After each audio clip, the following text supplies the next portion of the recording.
Well, this is Seagrave, and it's about 11 o'clock in the morning, just before your big wedding. We're all ever so excited here. We're about to leave now. See you at the church in a few minutes. Let's see how it all turns out.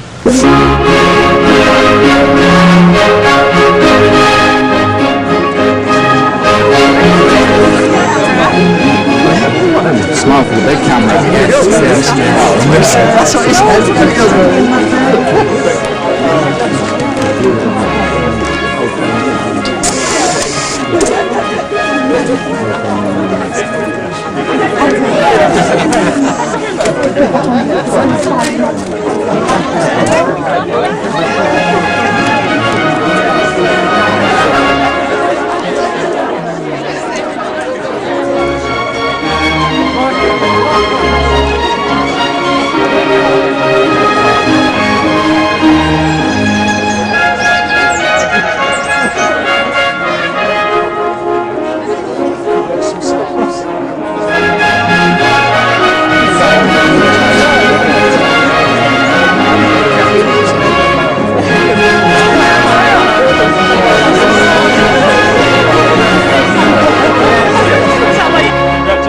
By the way. Oh. Can I have my kiss now? I suppose so. Stop recording.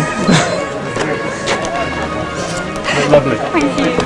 No, I've got a lot of this guy's head, but it'll do. Congratulations. Sorry. That's alright, mate. No problem. I'll edit it off. You look great, girl. thank you very much. The manhole cover I back love down. the tie, Toby. Sorry? I love the tie. Yeah. It's my only smart tie.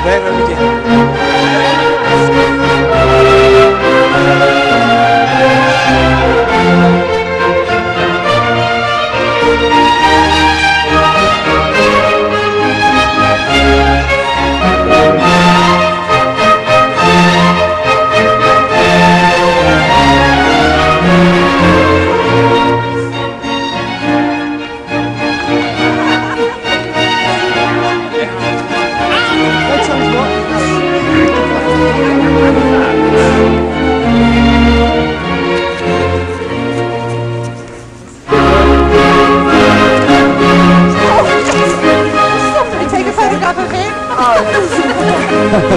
Ali.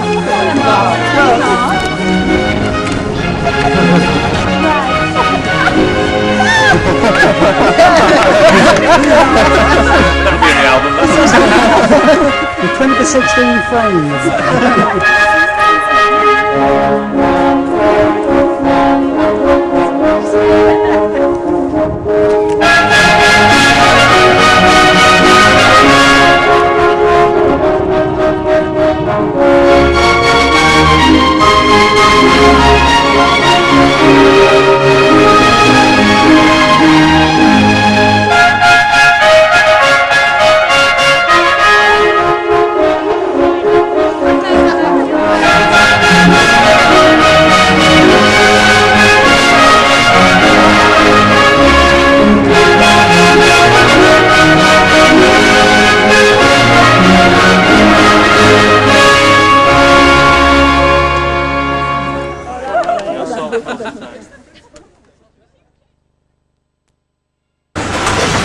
I'd like to thank Mike for his speech and his few funny comments and I'm very grateful for that. I'd also particularly like to thank Mike for very, very hard work that helped in so many different ways to make this stage so special for me. It's been very, very enjoyable. So as a token of our thanks,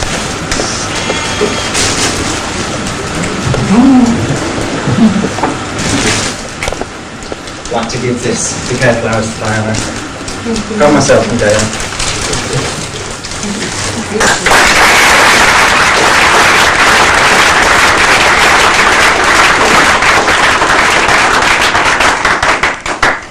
I'd also like to thank my own parents for their help and their encouragement and enthusiasm for the wedding. It's been remarkable throughout the year, and at times it's just what can go, really, really wanted. So again, I'd like to thank them for all their help in other ways as well. And I know they did a lot of work on the hen party training people.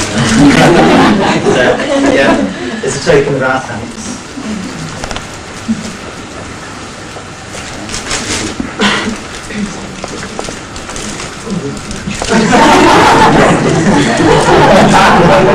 The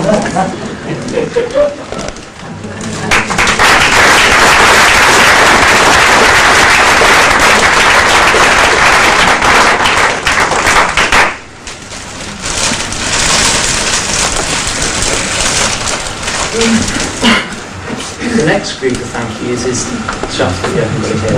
Without you all, the occasion wouldn't be what it is today. And it's been marvellous to see so many people we haven't seen for years. I can't even remember how long certain people we've seen from recently, but everybody here today is making it so special.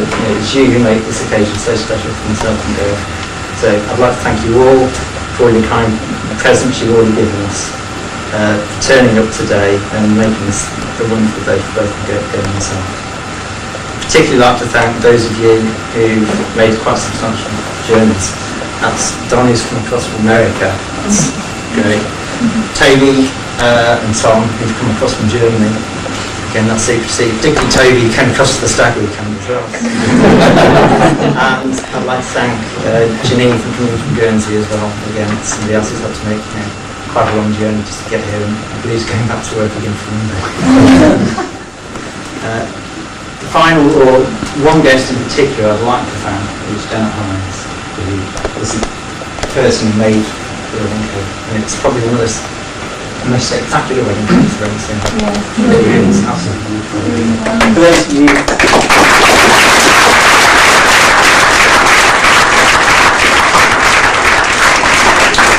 For those of you who don't know why the castle's on the top, it's actually a place called Schloss Neuschwanstein.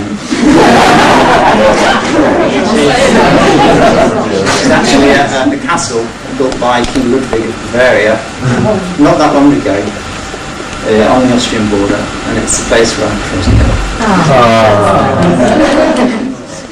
So, yeah, take that.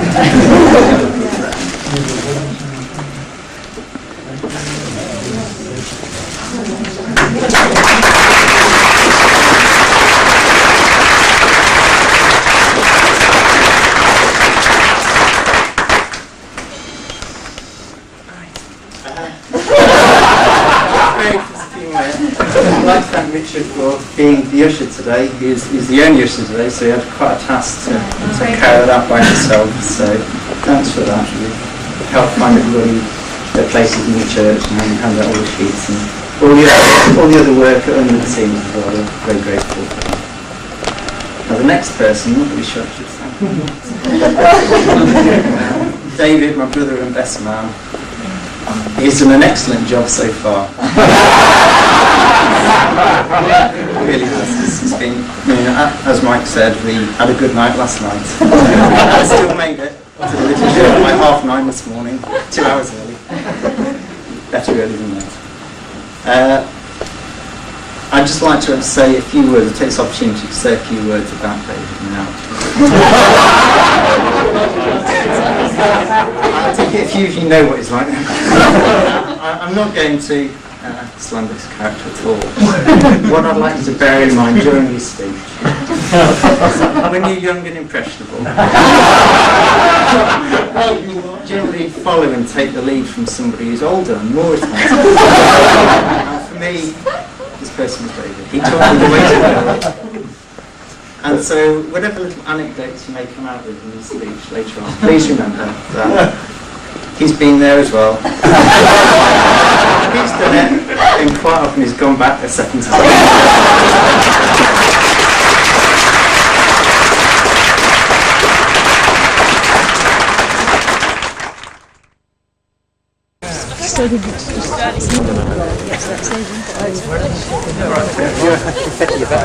Nice and cold. It's done to me, I just feel like it. Congratulations. Thank you. Hi. This is right. Paying for this like that. Oh, that was nice. I was ready to take the down and exempt them.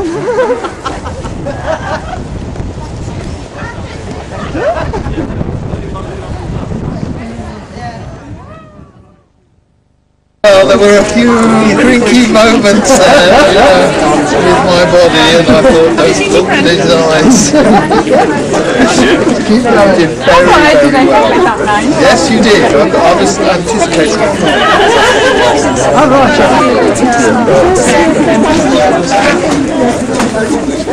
It's just remembered that Duncan's a doctor and he's got rather a lot of things wrong with him at the moment. I'm just going to write a list and send it across to him at the time. It would be appreciated. Get the whole motorway, not inverted into their drive, come on. David had the RCP signs up. She was just trying to be nice to get the odd car in. David's made £5 out of it or something. Whose camera, Pet? I thought look at the expensive one. Yes, look at the expensive camera, please. No blinking, just for a second. You can look at the cheap cameras now. Come that far up to get him in. He's turning his camera.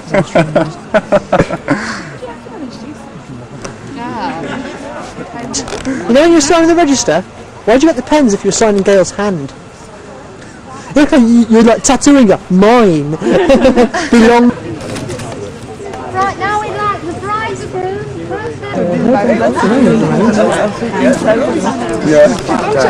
Yes. Are we the friends of anybody? Nobody likes us. Oh, we have begun to get to. You're his friends. All right. You go off in a minute, honest. Look, I got it wrong. When he said the friends of the groom, was it the friends of the grooms and the groom's family? And what he actually meant was the friends of the groom's family and their friends, Right. not the friends of the groom. So I got that horribly wrong.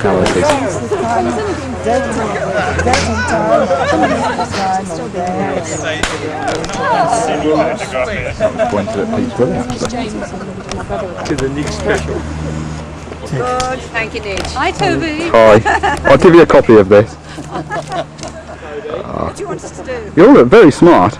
Very, very smart. Of course we think of it. It's just the pints of beer which are missing. Great. Sing you for Well, following what he said, I better be careful what I say. Firstly and officially, I'd like to reply on behalf of the bridesmaids and thank Pete for his kind words. And from a personal level, I think they're doing a marvellous job today. They look great.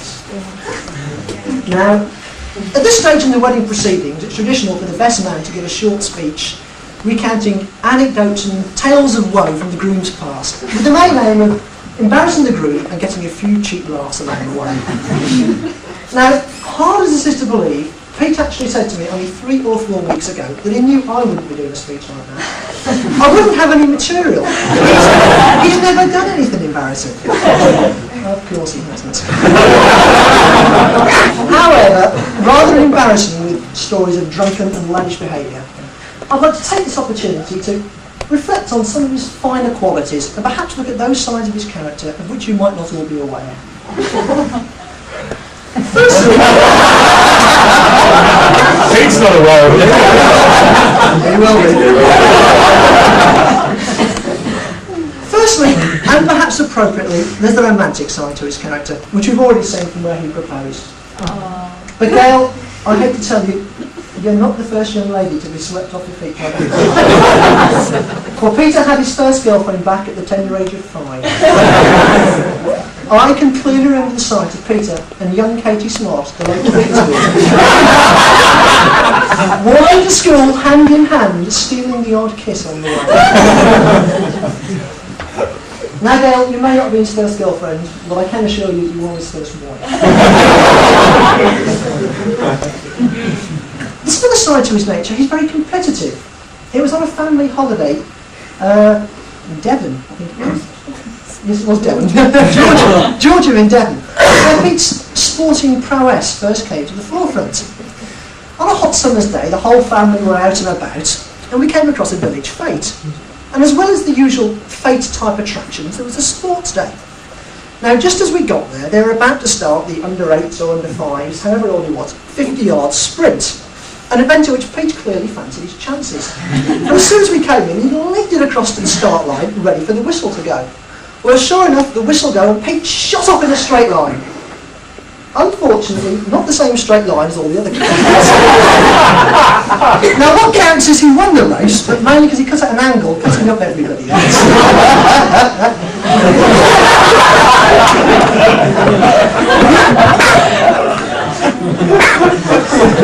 Now, I'm also reminded today that holiday was also educational for Peter in another way. on this rather rustic campsite, there was an interesting toilet block. Isn't there, Linda? Yes, there was. But Peter found a small knot hole into the ladies' toilets. And until he was caught by Linda down there, spent many an educational few minutes. Who was he with them? He said I let him in everything. I was not planning on putting that in the speech. There's also the tactful sides to Pete's character.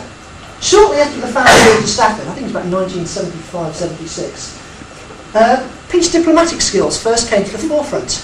It was on his first day at school when another lad walked up to him in the playground and said, "Do you want to fight?"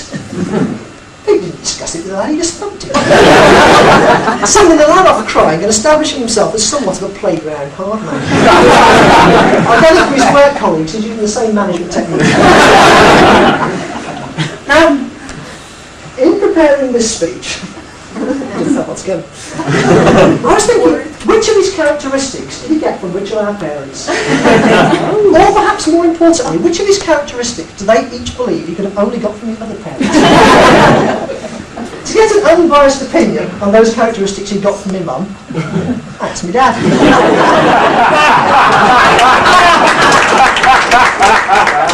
Now he said, without any hesitation,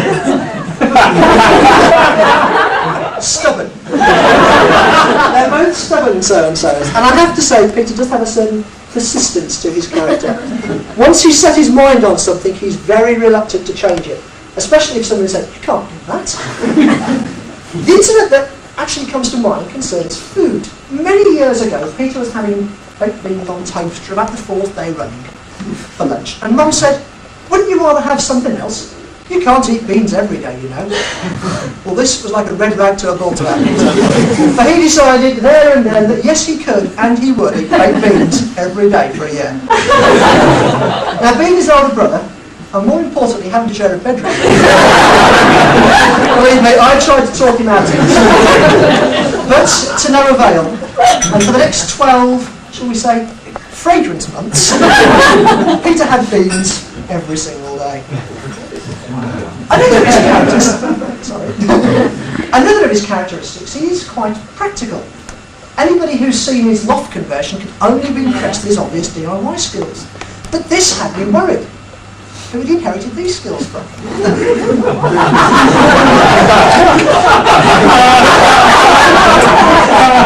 It wasn't until one day he slipped and fell through the ceiling that it all became apparent.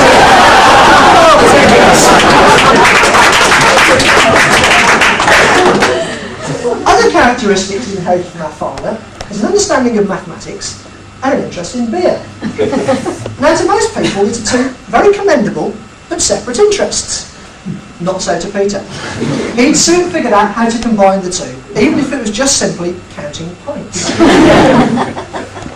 I remember one occasion on one Friday night when the whole family were going out, separately, apart from Peter, who was staying behind. And he was heard to say in slightly too loud a voice, "I wonder, just how many pints of homebrew is it physically possible to drink in a night?" My mother, knowing what he was like, knew there was no way she could talk him out of it. So she just positioned the dustbin underneath his bedroom window and removed the lid. Suffice to say, her judge of character was true, as was his aim. Peter moved on from that into the computer age. And he'd soon worked out how to combine his new skills at computing with his old favourite, beer. And he developed a computer program to test his reaction time. I thought, I wonder how beer affects your reaction time. Now, being a scientist with a heart, he wasn't going to let some poor, unsuspecting soul take this experiment for him. But no, heroically, he was going to test it on himself. I found him there that Friday night with the beer all gone, his head on the keyboard, the computer measuring his reaction time in something like hours.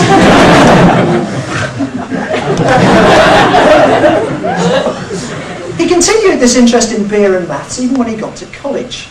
Now, most students have a calendar on the wall, if just to remind them which days they've actually got to get up or when the next grant check's coming.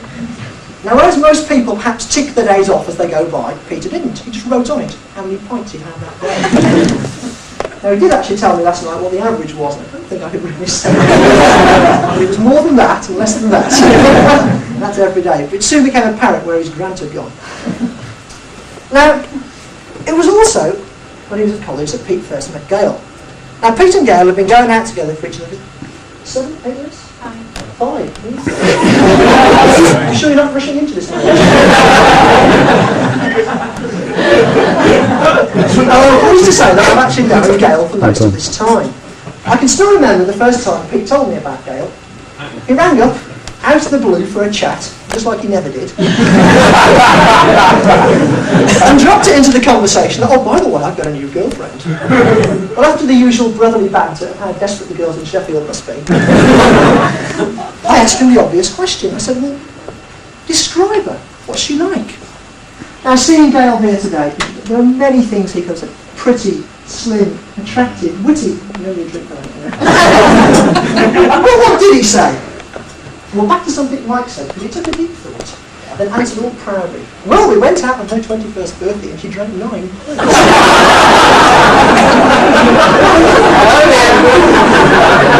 That was a match made in heaven, I thought. It just conjures up the image of a 17-stone beer bottle. Now, as you can see, Gail is clearly no rhino or 17-stone beer monster. But to help you appreciate this fact a little more, I have a memento from their hen night. You may have heard about it, you may not have seen it.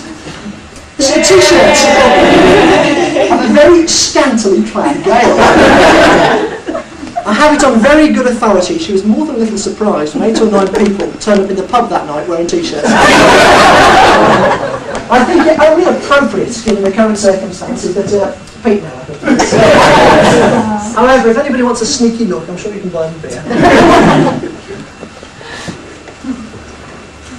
Now, the first time I got to meet Gail was only about 2 weeks after that. Well, the first time I remember meeting Gail. She tells me I met her before, but perhaps better not go into that.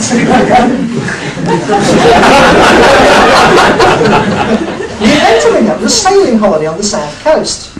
Now, at the time, a friend of mine in my t-shirt, Marky, and me were hiring out small yachts from various harbours on the south coast. We're basically going to play about in the salt and to enjoy the sun, not doing very much. Pete and Gail came down to join us for this one holiday. Unfortunately, there was no sun that weekend, and we ended up in a forsaken gale. My lasting memory of this holiday is Pete and Gail cuddled up at the back of the boat, in their waterproofs, both seasick, trying to convince each other that, yeah, they really were having a good time. It was also on this holiday that Gail said something so dewy and romantic that we'd never let her forget it, and justifiably so, I think. Well, she turned to Peter. Went, Peter! Oh, Peter, she said, your eyes are the colour of the sea. Now,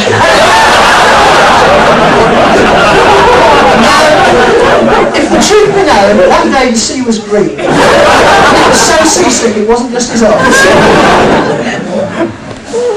Well, sort of covered up until when they met. So, what's Peter doing now, I hear you ask? In this day of modern technology, when we can put a man on the moon, you won't be surprised to find Pete is at the very pinnacle, the cutting edge of technology. Now, Pete is in piston ring. What, I hear you ask, is a piston ring? And in true Blue Peter style, here's one he made earlier. Now, as you can see, it's round, the hole in it. I could probably go on for hours about the many uses and virtues of piston ring, but I'd only bore you. And anyway, Pete can tell us all about it later. Moving on from piston rings to wedding rings. Good link, eh? I'll be practising. Now, in Pete getting married today, he's given up all claim to the Marriage Club prize. And I know some of you know about the Marriage Club, but for those who don't, I'll briefly explain. The 5 of us, that's Toby with the video, Alistair, Matthew, Peter and myself, formed the Marriage Club about 8 years ago, when we were all single and basically not having a lot of luck with girls. Who wanted a girlfriend anyway? It was all their loss. So we formed the Marriage Club, which really has 2 purposes. Firstly, it guarantees that we meet up every year for a boys-only night out, which usually goes late Saturday and long Sunday. And the second purpose is we have a fund or a joint bank account. And every year we put money into this bank account. And the idea being that when the 4th person finally gets married, the 5th person gets the contents of the account. A sort of booby prize. Well, 8 years on and things have started to change. Alistair was married a couple of years ago. Peter, as we see, is married today. And Matthew's getting married in a couple of months' time.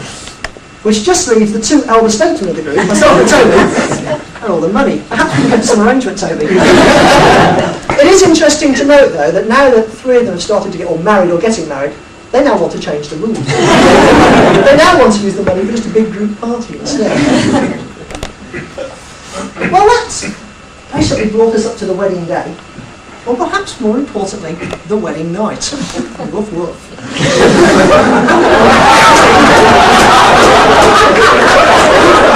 Now, Carol, his sister and mine at the end, the bridesmaid, thought it was very important, seeing things from a woman's perspective, that Peter was properly dressed for the occasion. Because she wanted this. As you can't see, it's a little thong. Not worryingly little, but in the shape of a crocodile. I'll put it on. I shouldn't say wear a thong. Now.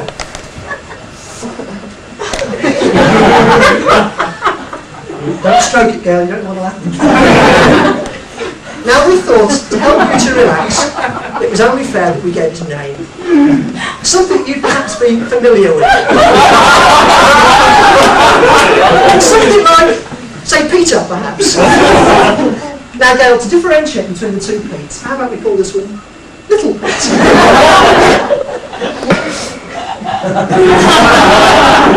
Now, Little Pete might look innocent enough, beavering about in his own way.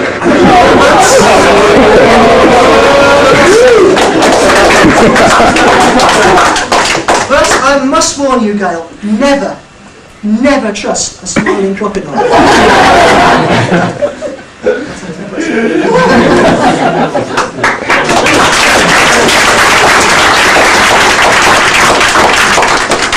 Well, about comes to the end of my speech. I've only got one card to read out, as they don't know about. It's more of an in-joke from the boys on the Stag Weekend. It's from our friend in sport, Jerry. I won't read what he said, you know what he's like, but I'll leave it at that. I'll read it later. Well, that's more or less it. Perhaps you'd like to stand and join me, and we'll toast the bride and groom. Toast to Peter and Gail.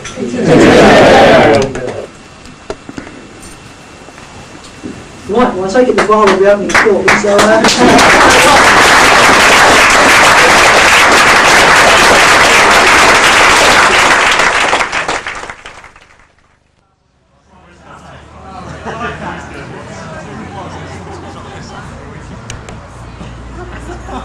Goes like a train, a rabbit, or one of those slowest down. Pick one of the three, a train, a rabbit, or a snail. Let's get it all into perspective. Why is it so black and white? Peter, slip him the tongue. Slip of the tongue. Do it. Oh, it's lovely. Kiss nothing else.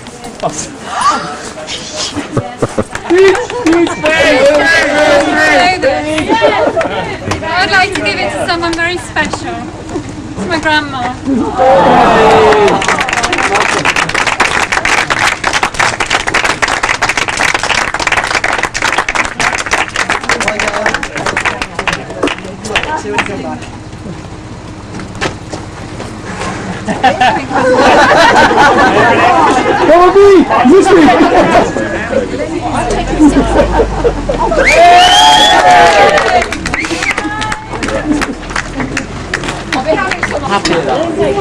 Yeah, and you. See you again, probably. Yeah,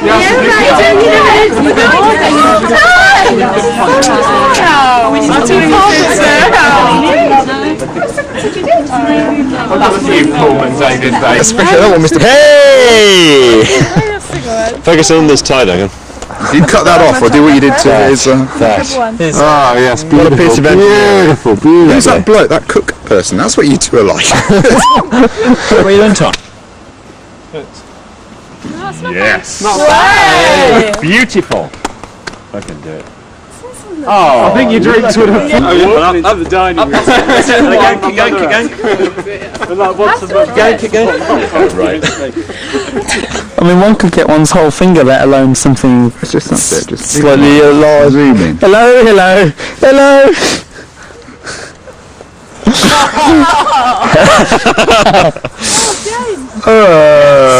You two can have a really stylish suit at the hands of Matt, the butcher, Pullman.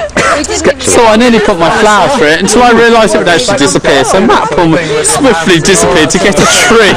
I thought a tree would be handier as he went slowly through it.